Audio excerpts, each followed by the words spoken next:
간절히 축원합니다. 우리는 계속해서 구원에 이르는 믿음과 신앙 고백의 의미가 무엇인지를 이 말씀이 기록된 당시의 상황에 의거하여 살펴보고 있습니다. 그럴 때 우리가 알고 있는 믿음, 우리가 알고 있는 신앙 고백과 그 의미가 얼마나 다른지를 알게 되었습니다. 또한 우리는 더 나아가서 그 당시의 상황에 의거하여 오늘날 우리에게 예수를 주라고 시인하는 신앙 고백의 의미가 무엇인지를 살펴볼 필요가 있습니다. 오늘날 우리가 예수를 주라고 시인하는 신앙 고백의 의미는 첫째로 세계관의 전이가 일어났다는 것을 의미합니다. 고린도후서 5장 16, 17절을 보십시오. 그러므로 우리가 이제부터는 어떤 사람도 육신을 따라 알지 아니하노라. 비록 우리가 그리스도도 육신을 따라 알았으나 이제부터는 그같이 알지 아니하노라. 그런즉 누구든지 그리스도 안에 있으면 새로운 피조물이라. 이전 것은 지나갔으니 보라 새 것이 되었도다. 여러분, 하나님으로부터 새로운 마음을 받고 믿음으로 말미암아 구원을 입게 된 자는 가장 먼저 세계관의 전이가 일어납니다. 거듭나기 전에 우리에게는 물질과 육신의 세계가 우리 세상의 전부였습니다. 그래서 세상도 사람도 모든 사건도 모두 육체를 따라 알고 육체를 따라 판단했습니다. 그러나 이제 우리는 더 이상 세상도 사람도 사건도 육체를 따라 생각하고 판단하지 않습니다. 왜냐하면 이제 우리는 눈에 보이지 않는 영적 세계, 영원한 세계가 진정한 세계임을 알아버렸기 때문입니다. 이처럼 사람이 거듭나게 되면 그 세계관에 혁명적인 변화가 일어나게 되고 그 변화는 삶의 열매를 통하여 입증되게 됩니다. 사도행전 4장 17절로 20절을 보십시오. 이것이 민간에 더 퍼지지 못하게 그들을 위협하여 이후에는 이 이름으로 아무에게도 말하지 말게 하자 하고 그들을 불러 경고하여 도무지 예수의 이름으로 말하지도 말고 가르치지도 말라 하니 베드로와 요한이 대답하여 이르되 하나님 앞에서 너희의 말을 듣는 것이 하나님의 말씀을 듣는 것보다 옳은가 판단하라. 우리는 보고 들은 것을 말하지 아니할 수 없다. 베드로와 요한은 복음을 전하다가 공회에 잡히게 되었습니다. 종교 지도자들은 그들에게 그 이름으로 다시는 전도하지 말 것을 엄명하였습니다. 그러나 사도들은 우리가 보고 들은 것을 말하지 않을 수 없다. 하나님 앞에서 너희 말을 듣는 것이 하나님의 말씀을 듣는 것보다 옳은가 판단하라 라고 말하며 다시 나가 그리스도의 삶과 죽음과 부활과 오순절의 성령 부어주심을 증거하였습니다. 사도행전 9장 18절로 22절을 보십시오. 즉시 사울의 눈에서 비늘 같은 것이 벗어져 다시 보게 된지라. 일어나 세례를 받고 음식을 먹음에 강건하여 지내라. 사울이 다메섹에 있는 제자들과 함께 며칠 있을새 즉시로 각 회당에서 예수가 하나님의 아들이심을 전파하니 듣는 사람이 다 놀라 말하되 이 사람이 예루살렘에서 이 이름을 부르는 사람을 멸하려던 자가 아니냐. 여기 온 것도 그들을 결박하여 대제사장들에게 끌어가고자 함이 아니냐 하더라. 사울은 힘을 더 얻어 예수를 그리스도라 증언하여 다메섹에 있는 유대인들을 당혹하게 하니라. 여러분, 사도 바울, 요한과 베드로뿐만 아니라 바울도 다메섹에서 그리스도를 기적적으로 만난 후에 침묵을 지키지 않고 나가서 복음을 전했습니다. 여러분, 이것은 단적인 증거이지만 이들은 과연 왜 이렇게 하였습니까? 그것은 그들의 세계관이 완전히 바뀌어버렸기 때문이었습니다. 여러분, 사람은 그 자신의 세계관대로 살아가게 되어 있습니다. 그 사람의 세계관은 그것이 무엇이든지 간에 반드시 밖으로 터져나와서 그의 세계관을 증거할 수밖에 없는 것입니다. 여러분, 그런데 특별히 복음은 그 능력이 다이너마이트와 같습니다. 복음은 하나님의 능력입니다. 이것은 사람의 세계관을 변화시키고 그의 인격을 변화시키고 그의 일상을 변화시킵니다. 우리가 복음을 진실로 믿고 있다면 그의 변화된 세계관은 그의 인격과 삶을 통하여 나타나게 될 수밖에 없다는 것입니다. 여러분, 이것이 바로 바울이 입으로 시인하여 구원에 이르게 한다는 말씀의 의미입니다. 두 번째로 입으로 시인한다는 것은 이제 그가 하나님의 말씀의 통제를 받는 사람이 되었다는 것을 의미합니다. 우리가 복음서를 읽어보면 예수님이 구약의 말씀들을 절대적으로 의지하셨고 그 말씀들을 성취하기 위해 애쓰셨다는 것을 알 수 있습니다. 그러니까 예수님도 삶의 모든 순간순간마다 말씀의 통제를 받는 삶을 사셨습니다. 우리가 예수님을 주라고 고백하는 것은 그분이 우리의 생각과 감정과 의지를 통제하실 수 있는 주인이다라는 것을 의미합니다. 여러분, 그러므로 예수를 주라고 시인한다는 것은 이 세상의 지식이 아무리 발전하고 이 세상의 세계관이 어떠한다 할지라도 우리의 생각과 감정과 의지는 전적으로 우리 주님이 스스로 통제당하신 그 말씀의 통제를 받으며 살아간다는 것을 의미합니다. 이를 통하여 주님의 삶에서 말씀이 이루어졌던 것처럼 우리의 삶에서도 그 말씀이 이루어지는 삶을 살아가게 됩니다. 그런데 이런 삶은 곧 이 세상 세계관과의 충돌로 이어집니다. 그래서 우리는 때때로 이 세상에서 어리석고 미련한 자로 여김을 받을 수가 있게 됩니다. 세계관의 충돌이 일어난다는 것입니다. 그런데 여러분, 사실 우리는 이 세상에서 어리석고 미련한 자로 여김을 받도록 부르심을 받은 자들이라는 것을 기억해야 합니다. 여러분, 똑같이 신앙생활을 한다 할지라도 자기 중심의 신앙생활을 하는 사람의 세계관과 하나님의 절대 주권을 의지하여 살아가는 신앙생활을 하는 세계관과 충돌이 일어날 수 있다는 것을 기억해야 합니다. 고린도전서 3장 18절로 21절을 보십시오. 아무도 자신을 속이지 말라. 너희 중에 누구든지 이 세상에서 지혜 있는 줄로 생각하거든 어리석은 자가 되라. 그리하여야 지혜로운 자가 되리라. 이 세상 지혜는 하나님께 어리석은 것이니 기록된 바 하나님은 지혜 있는 자들로 하여금 자기 꾀에 빠지게 하시느니라 하였고 또 주께서 지혜 있는 자들의 생각을 헛것으로 아신다 하셨느니라. 그런즉 누구든지 사람을 자랑하지 말라. 만물이 다 너희 것입니다. 여러분, 우리가 자기를 지혜롭게 생각하고 자기 꾀를 믿지만 하나님은 우리의 꾀를 어리석은 것으로 여기시고 그 지혜를 부끄럽게 하시는 날이 옵니다. 그러나 우리는 하나님을 굳건하게 믿고 그 하늘의 세계관대로 살아가고자 하는 우리는 사람 보기에 어리석은 자 같이 보이나 진정으로 지혜로운 자들입니다. 우리는 사람들 보기에 속이는 자 같으나 진정으로 참된 자들이며 무명한 자 같으나 유명한 자이며 죽은 자 같으나 진정으로 살아있는 자들입니다. 가난한 자 같으나 많은 사람들을 부유하게 하는 자들이며 아무것도 없는 자 같으나 모든 것을 가진 자들이라는 사실을 기억해야 합니다.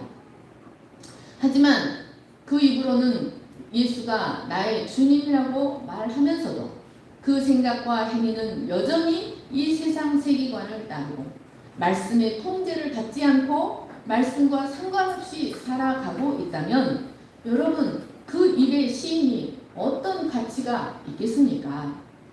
세 번째로 예수 그리스도의 주 되심을 입으로 시인하는 세 번째 방식은 초대교회 성도들이 그러했듯이 이제 자기 자신을 그리스도를 주로 삼는 백성의 무리에 속하게 한다는 것입니다.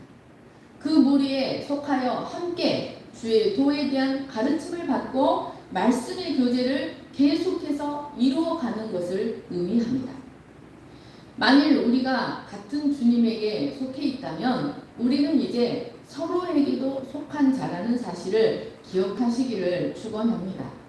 이제 우리는 우리 자신의 것이 아닙니다. 그것이 예수를 주로 시인한다는 의미입니다. 이제 우리는 주의 것이며 그의 몸의 일부입니다. 이런 우리가 혼자 살아간다는 것은 결코 있을 수 없는 일입니다. 이것이 바로 교회론입니다. 만약 자기 혼자만, 나 혼자만 믿음을 잘 지키고 나 혼자만 신앙생활을 잘 하면 된다고 생각하는 것은 그런 신앙생활은 자기를 위한 신앙생활이므로 우상 숭배와 같습니다. 여러분, 하나님이 우리를 구원하실 때 그리스도의 몸으로서 구원하셨다는 것을 기억해야 합니다. 예수님께서 십자가에 죽으시고 부활하신 그 순간에 과거와 현재와 미래 하나님의 백성의 되기로 예정된 모든 자들을 예수님께서 부활하신 그 순간에 모두 구원하셨습니다. 그러니까 우리는 태어나기도 전에 그리스도의 몸 안에서 이미 구원을 받은 것입니다. 그러니까 우리는 구원을 받을 때 나 개인으로서 구원을 받은 것이 아니라 그 몸의 일부로서 구원을 받았다는 것입니다. 그러므로 진정한 성도는 그의 몸에 속하여 그의 도의 가르침을 받고 말씀의 교제를 계속해서 이루어 나가는 삶을 살아야 합니다. 그래서 진정한 성도는 이 세상에 속한 어떤 모임보다도 그리스도를 주로 삼고 살아가는 성도들의 모임을 즐거워하게 되어 있습니다. 여러분, 이것이 바로 예수가 자신의 주이심을 시인하는 하나의 방식입니다. 네 번째로 예수를 주로 시인한다는 것은 이제 그리스도의 영광을 자기 인생의 목적으로 삼고 살아간다는 것을 의미합니다. 그리스도를 자신의 주로 고백하는 자는 이제 그의 나라, 그의 몸된 교회가 세워져 가는 것에 깊은 관심을 갖습니다. 여러분, 우리 몸의 기관들이 무엇을 위해서 존재하겠습니까? 우리 몸의 기관들은 서로 유기적으로 연합이 되어서 그 몸의 건강을 위해서 존재합니다. 마찬가지로 우리는 그리스도의 몸의 일부로서 그리스도의 영광과 그의 나라와 그의 몸된 교회가 온전히 세워져 가도록 하는 일을 위하여 우리는 부르심을 받았습니다. 여러분, 이것은 단순히 지역교회에 참석하는 것만을 말하는 것이 아닙니다. 사람들은 여러 가지 이유로 지역교회에 참여할 수 있습니다. 순전히 사회적인 이유만을 위해서 지역교회에 참석할 수 있다는 것입니다. 그러나 그리스도를 진정으로 주로 고백하는 사람은 그런 이유에서 그리스도의 교회에 참여하는 것이 아니라 왕으로서 그리스도의 영광과 그리스도의 통치가 이루어지는 그의 나라가 확장되기를 원하는 마음의 교회에 참여하게 됩니다. 그리고 이런 자는 그리스도의 이름이 모독을 당할 때 근심하고 염려합니다. 그의 나라의 확장이 그의 기쁨이요, 그의 나라의 모독이 그의 근심이 되는 것입니다. 베드로전서 3장 13절로 15절입니다. 또 너희가 열심으로 선을 행하면 누가 너희를 해하려?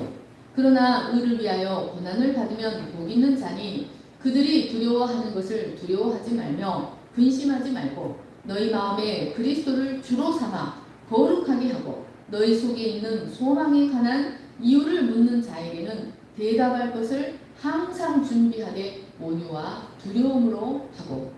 여러분, 우리는 이제 우리의 구원과 우리 속에 있는 소망이 무엇인지를 궁금하여 묻는 자들에게 대답할 것을 항상 준비하여 온유와 두려움으로 가르쳐 줄 수 있는 자들이 되어야 합니다.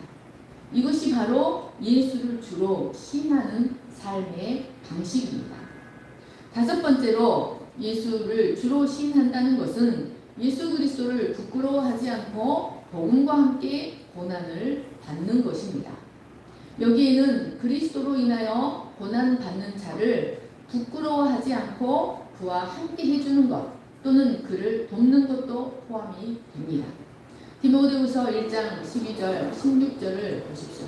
이로 말미암아 내가 또 이 고난을 받되 부끄러워하지 아니하거니 내가 믿는 자를 내가 알고 또한 내가 의탁한 것을 그날까지 그가 능히 지키실 줄을 확신합니다. 원하건대 주께서 오네시보로의 집에 긍휼을 베푸시옵소서. 그가 나를 자주 격려해주고 내가 사슬에 매인 것을 부끄러워하지 아니하고. 여러분, 사도 바울은 그리스도 때문에 고난 받는 것을 부끄러워하지 않았습니다. 오네시보로도 그리스도 때문에 고난 받는 바울을 부끄러워하지 아니하고 자주 격려해주고 함께 위로해 주었습니다. 이것이 바로 예수를 주로 시인하는 믿음의 방식의 하나입니다. 우리는 때때로 예수님을 믿는다는 것 때문에 부끄러움을 당하게 될 수 있습니다. 또 손해를 보아야 하는 처지에 처하게 될 수도 있습니다. 그런 때에도 그 믿음을 부끄러워하지 않고 기꺼이 손해를 감당하는 것, 그것이 바로 예수를 주로 시인하는 방식입니다. 만약 우리가 어떤 손해를 당하지 않기 위해서 무리 속에서 자신의 정체성을 드러내는 것을 원하지 않는다면 그것은 예수를 주라고 시인하지 않는 것이 됩니다. 또 교회 안에 있을 때와 교회 밖에 있을 때의 행동이 다르다면 그것도 예수를 주로 시인하지 않는 것이 됩니다. 요한복음 12장 42, 43절을 보십시오. 그러나 관리 중에도 그를 믿는 자가 많대. 바리새인들 때문에 드러나게 말하지 못하니 이는 출교를 당할까 두려워함이라. 그들은 사람의 영광을 하나님의 영광보다 더 사랑하였더라. 예수님이 세상에 계실 때 주님을 믿으면서도 그것을 숨겼던 사람들이 있었습니다. 예수님은 그들이 사람의 영광을 하나님의 영광보다 더 사랑하였다고 평가하셨습니다. 누가복음 12장 8절 9절을 보십시오. 내가 또한 너희에게 말하노니 누구든지 사람 앞에서 나를 시인하면 인자도 하나님의 사자들 앞에서 그를 시인할 것이요 사람 앞에서 나를 부인하는 자는 하나님의 사자들 앞에서 부인을 당하리라. 여러분, 우리가 예수를 주로 시인한다는 것은 때때로 그 믿음 때문에 핍박이나 손해나 때로는 목숨을 내어버릴 각오까지 해야 한다는 것을 의미합니다. 여러분, 예수님이 우리의 주이시고 하나님께서 그를 죽은 자 가운데 살리셨다고 믿는다고 살리신 것을 믿는다고 말하는 것은 결코 가벼운 일이 아닙니다. 그것은 여러분 그 신앙 고백과 그 믿음은 나의 전 인격을 통제하고 삶의 모든 국면을 통해 그 열매가 드러나게 되어 있습니다. 이 중에서 입으로 말하는 것은 가장 쉬운 일입니다. 마태복음 21장의 두 아들의 비유는 바울이 여기서 말한 입의 시인이 무엇인지를 아주 잘 설명해 주는 예화입니다. 마태복음 21장 28절로 31절을 보십시오. 그러나 너희 생각에는 어떠하냐? 어떤 사람에게 두 아들이 있는데 맏아들에게 가서 이르되 예 오늘 포도원에 가서 일하라 하니 대답하여 이르되 아버지 가겠나이다 하더니 가지 아니하고 둘째 아들에게 가서 또 그와 같이 말하니 대답하여 이르되 실소이다 하였다가 그 후에 뉘우치고 갔으니 그 둘 중에 누가 아버지의 뜻대로 하였느냐? 이르되 둘째 아들입니다. 예수께서 그들에게 이르시되 내가 진실로 너희에게 이르노니 세리들과 창녀들이 너희보다 먼저 하나님의 나라에 들어가리라. 여러분, 이 비유에서 맏아들은 포도원에 가서 일하라는 아버지의 말에 네 가겠습니다 라고 하였지만 가지 않았습니다. 여러분, 그가 입으로 가겠나이다 라고 말하는 것은 무슨 의미가 있습니까? 무슨 가치가 있습니까? 그가 입으로 가겠나이다 라고 말한 것은 아무런 가치가 없는 고백입니다. 하지만 둘째 아들은 포도원에 가서 일하라고 하는 아버지의 요구를 들었을 때 가고 싶지 않았습니다. 그는 자신의 계획이 있었고 그 계획에 아버지의 뜻 때문에 방해를 받고 싶지 않았습니다. 하지만 후에 뉘우치고 아버지의 말대로 포도원으로 갔습니다. 그의 마음에 뭔가 일이 일어났던 것입니다.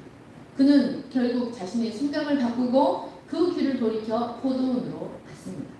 여러분, 이것이 바로 성경이 말하는 진정한 회개의 의미이고 바울이 말하는 입으로 시인하는 신앙 고백의 참된 의미입니다.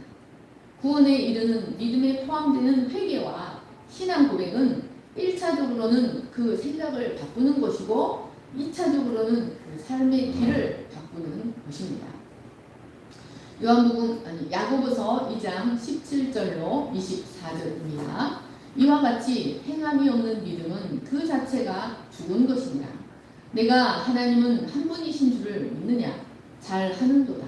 귀신들도 믿고 떠느니라. 아하, 허탄한 사람아, 행함이 없는 믿음이 헛것인 줄을 알고자 하느냐? 우리 조상 아브라함이 그 아들 이삭을 제단에 바칠 때 행함으로 의롭다 하심을 받은 것이 아니냐? 내가 보거니와 믿음이 그의 행함과 함께 일하고 행함으로 믿음이 온전하게 되었느니라. 이로 보건대 사람이 행함으로 의롭다 하심을 받고 믿음으로만은 아니니라. 여러분, 만약 아브라함이 하나님께서 내 아들을 바치라 라고 하셨을 때 말로만 네 그렇게 하지요 라고 해놓고 아무것도 하지 않았다면 그 입의 고백은 무슨 가치가 있겠습니까? 하지만 아브라함은 그 행위로서 자신의 고백이 진실된 믿음에 근거한 고백임을 입증하였습니다. 영혼 없는 몸이 죽은 것 같이 행함이 없는 믿음은 죽은 믿음이요 가치가 없는 믿음입니다. 입으로 시인한다는 것은 믿음의 공식을 기계적으로 입으로 되뇌이는 것이 아니라 자신의 믿음을 그 삶에서 신앙 고백적 행위로서 증거하는 것입니다. 물론 그 행위가 우리의 구원을 확보해주거나 우리의 구원을 산출시켜 주는 것은 아닙니다. 그러나 그 행위는 우리의 구원을 더욱더 확정시켜주고 견고한 것이 되게 합니다. 그런데 여러분, 이러한 신앙 고백은 사람의 의지로 되는 것이 아니라 오직 성령의 능력으로만 가능합니다. 그래서 이러한 신앙 고백은 그 믿음이 참되고 진실된 믿음인지를 확정시켜주는 증거라고 할 수 있겠습니다. 11절 말씀을 보십시오. 성경에 이르되 누구든지 그를 믿는 자는 부끄러움을 당하지 아니하리라 하니. 11절로 15절은 유대인의 구원 문제에 대하여 논증하는 9장에서 11장의 주제가 가장 압축되어 있는 곳입니다. 유대인들은 주로 두 가지 이유를 들어서 바울을 비난했습니다.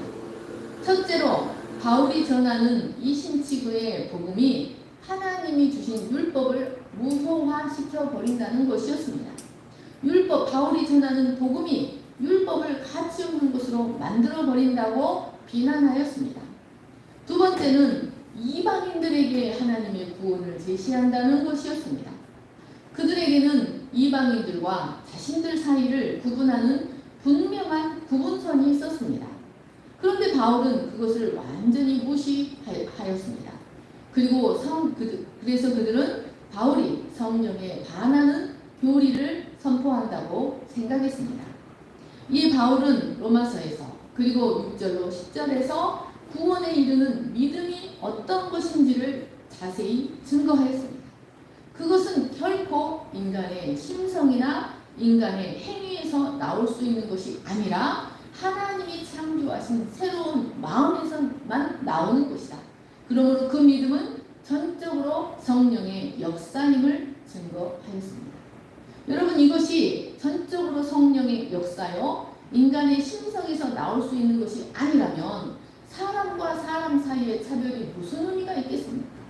유대인들은 그 믿음은 자신들만 가질 수 있는 것이라고 생각했는데 바울은 그 믿음은 인간의 행위로 말미암는 것이 아니라 전적인 성령의 역사이므로 사람과 사람 사이에는 어떠한 차별도 있을 수가 없다고 11절로 13절에서 복음의 보편성을 증거하고 있습니다. 그는 이 복음의 보편성을 증거하고자 하는데 구약을 사용하여 유대인들에게 입증하고 있습니다. 11절 말씀을 보십시오. 여기 그를 믿는이라는 말은 계속을 나타내는 현재 분사형으로 기록되어 있습니다. 이는 어떤 처지에 있든지 간에 계속해서 그리스도를 믿고 전적으로 의뢰한다는 것을 의미합니다. 그를 믿는 자는 결코 부끄러움을 당하지 않게 됩니다. 또 여기 누구든지라는 단어는 믿음으로 구원받는 원리에는 인종이나 민족이나 성별이나 계급이나 지식 수준이나 인간이 서로를 구분 지을 수 있는 모든 구분이 아무런 의미가 없다는 것을 의미합니다. 그런데 여러분, 누구든지 그를 믿는 자는 부끄러움을 당하지 않는다는 사실은 성경에 이미 기록되어 있는 사실이라는 것입니다. 오직 누구든지 오직 믿음으로만 하나님 앞에 의롭게 된다는 사실은 구약 성경 곳곳에 예언되어 있다는 것을 바울이 증거하는 것입니다.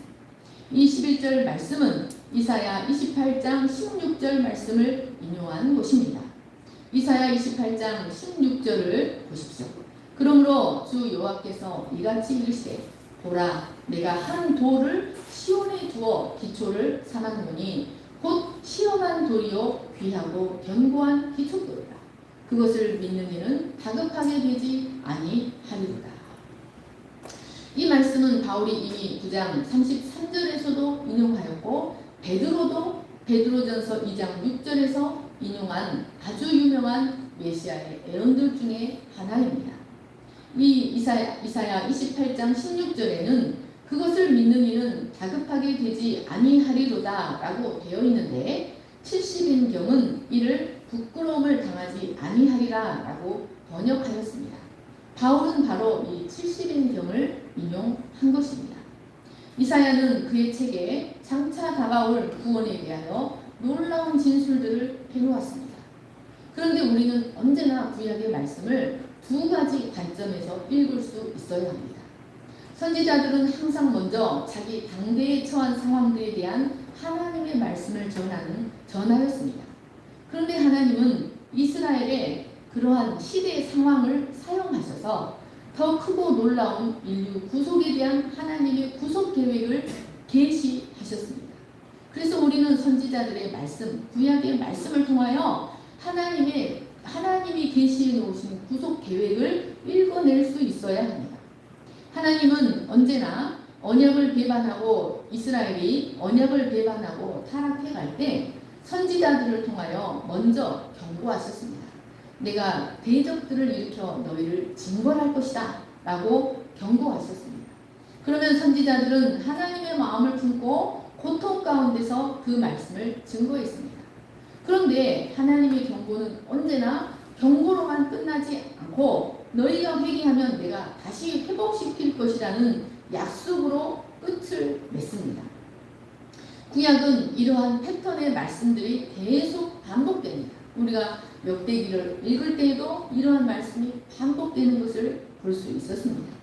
이사야의 말씀도 전형적으로 그 패턴을 따르고 있습니다. 하나님과 제사장 나라 언약을 맺은 이스라엘은 이사야 시대에 와서 그 타락이 극에 달하였습니다.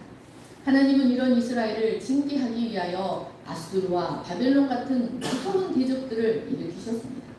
그래서 그들이 침투해 올 때마다 그들은 무서워서 벌벌 떨었습니다.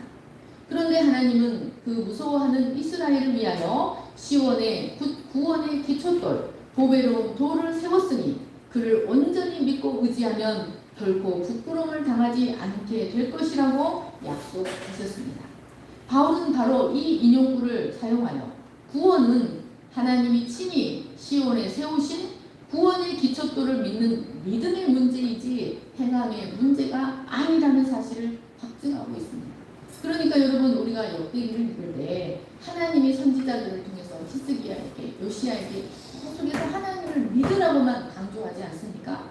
그들이 하나님을 믿을 때 전염병이 일어나서 하루아침에 아수르 군대들이 다 죽어버리고, 그러니까 구원, 이것을 근거로, 이 말씀을 근거로 바울은 구원은 믿음의 문제이지 행함의 문제가 아니라는 사실을 유대인에게 지금 확증하고 있는 것입니다. 이는 바울이 로마서에서 줄기차게 반복하는 주제였습니다. 여러분, 구원은 사람이 행하는 어떤 것에서 나올 수 있는 것이 아닙니다. 구원은 사람에게서 나올 수 있는 어떤 것이 아니라 하나님이 인간을 위해 행하신 어떤 것을 믿는 것입니다. 타락한 인류를 위해 시온의 보배로운 돌을 세우신 분은 하나님이십니다. 하나님은 이 돌이 그 위에 올려질 집의 무게를 온전히 견딜 수 있는지 친히 시험하신 건축자이십니다. 그리고 이 모든 압력을 견딜 수 있는 유일한 분, 바로 하나님의 품속에 계신 독생자를 이 건물의 기초돌로 세우셨습니다. 그 건물의 기초돌, 보배로운 돌을 세우신 분은 하나님이십니다.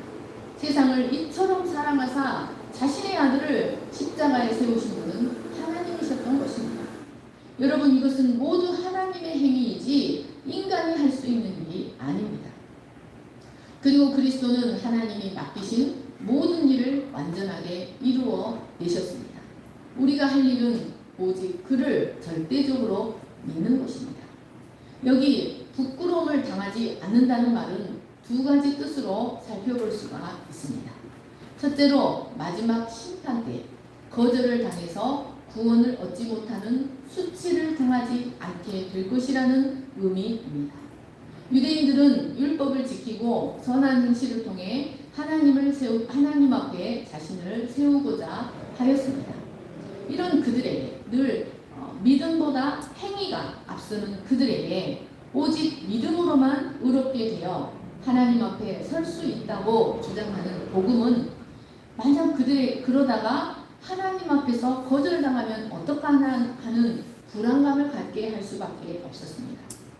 우리가 모든 것을 내려놓고 그리스도께로 나아가 우리 자신을 그분에게 던졌는데 마지막 날에 그분이 나는 너를 모른다 라고 하시며 우리를 내쫓으시고 거절하신다면 그 얼마나 끔찍한 일이 되겠습니까? 그러나 바울은 그런 일은 결코 없다는 사실을 그들이 매우 존경하는 선지자 이사야의 말씀을 인용하여 확증시켜주고 있습니다. 여러분, 우리가 입으로 주를 시인한다는 것은 어떤 대가를 치르더라도 그리스도를 신뢰하고 의지하며 그를 부끄러워하지 않는 것을 의미했습니다. 여러분, 이와 같이 우리가 우리 주님을 부끄러워하지 아니하면 우리 주님도 우리를 결코 부끄러워하지 아니하시고 마지막 날 하나님의 사자들 앞에서 우리를 자신의 사랑하는 아내로 시인하십니다. 그러나 마지막 때에 스스로 성도라고 생각하는 자들 중에서도 예수님이 자기 백성으로 시인하지 않는 자들이 있습니다. 예수님이 거절하실 자들이 있는 것입니다. 마태복음 7장 21절로 23절입니다.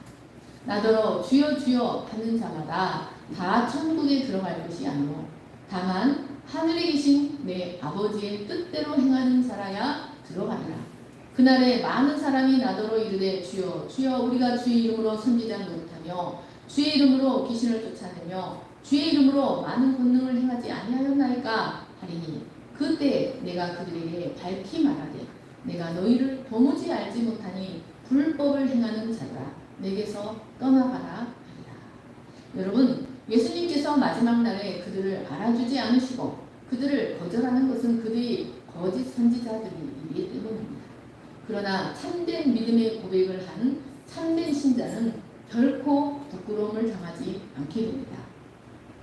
두 번째로 이 말씀은 우리의 삶 안에서 살아있을 때 우리의 삶 안에서도 주님 때문에 넘어지거나 주님 때문에 부끄럽게 되거나 주님 때문에 실망스러운 때를 결코 만나지 않을 것이라는 것을 의미합니다. 그리고 우리 인생 자체가 결코 부끄러운 인생, 수치를 당하는 인생이 되지 않을 것이라는 말씀입니다. 여러분, 주님은 자신을 주로 신뢰하는 자들에게 세상 끝날까지 함께 하시고 지켜주시겠다고 약속하셨습니다. 우리 주님은 이 말씀을 반드시 지키십니다. 그래서 예수님을 주로 믿는 우리의 삶이 세상에 내놓아도 부끄럽지 않은 삶으로 우리의 삶을 만들어 주신다는 것을 믿으시기를 간절히 축원합니다.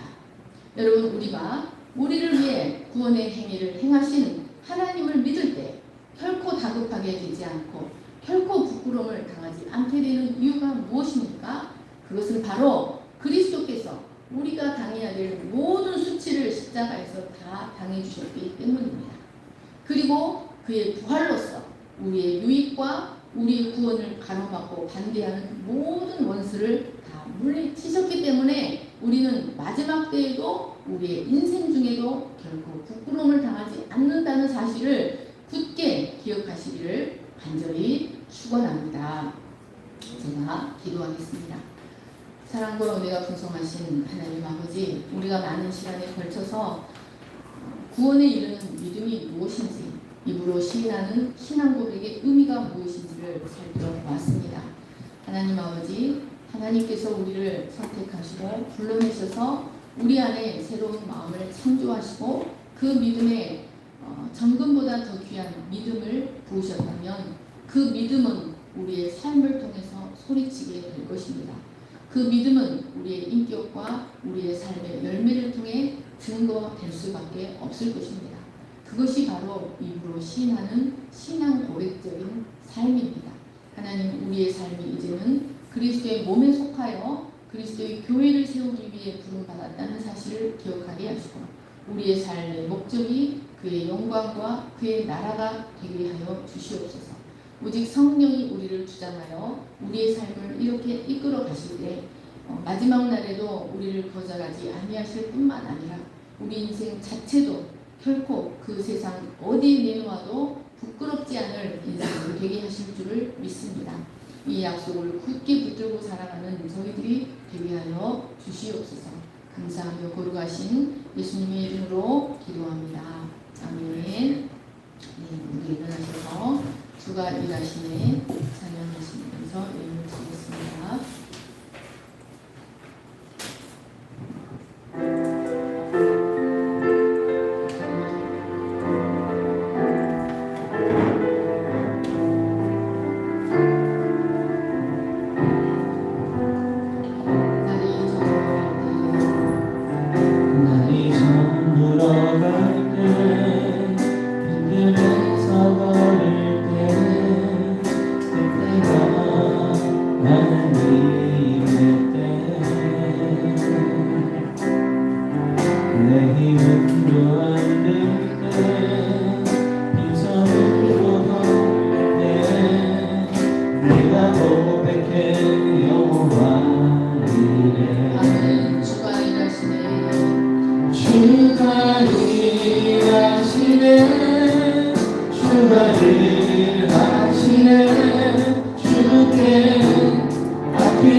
결코 부끄럽지 않을 인생을 살아갈 수 있습니다. 그리고 마지막 때에 예수님이 우리를 거절하지 아니하시고 당신의 사랑하시는 자로 하나님과 그의 천사들 앞에서 우리를 시하실 것입니다. 하나님 믿음은 축복입니다. 이 믿음은 우리에게서 나올 수 있는 것이 아니라 하나님이 우리 안에 창조하신 정금보다 이 세상 그 모든 소유보다 더 소중한 귀한 것입니다. 하나님 아버지 우리에게 이 믿음을 주시고 이 세상을 승리하는 비결은 믿음이라고 말씀하십니다. 하나님의 아들 하나님 예수 그리스도가 하나님의 아들이심을 믿는 자가 아니면 세상을 이기는 자가 누구냐고 말씀하십니다. 하나님 세상을 살아가는 자기들의 세계관, 힘의 세계관을 말하지만 하나님 우리는 성경이 말하는 믿음의 세계관을 가지고 이 세상을 승리하며 살아갈 수 있도록 우리를 축복하여 주시옵소서. 우리의 믿음이 더욱더 아브라함의 믿음이 성자로 갔던 것처럼 우리의 믿음도 더욱더 아름다워질 줄 믿습니다. 그래서 우리는 우리의 헛사람은 후패하지만 우리의 속사람은 날마다 새로워짐으로 인하여 우리는 내일을 기대하고 또 내일을 기대합니다. 하나님께서 그 믿음 때문에 우리에게 어떤 일을 행하실지 우리는 내일을 기대합니다. 하나님 이 믿음으로 끝까지 살아가는 저희가 되게 하셔서 그 누구도 우리의 멸류관을 빼앗지 못하게 하는 자들이 되게 하여 주시옵소서. 이제는 우리 주 예수 그리스도의 은혜와 하나님 아버지의 거룩하신 사랑과 성령의 감화, 감동과 교통하심이 오직 믿음으로 살아가기를 소망하며 예수가 나의 주인이심을 삶의 모든 과정에서 신하며 살아가기를 소망하는 모든 우리 위에 영원토록 함께 하시기를 간절히 축원하옵나이다. 아멘.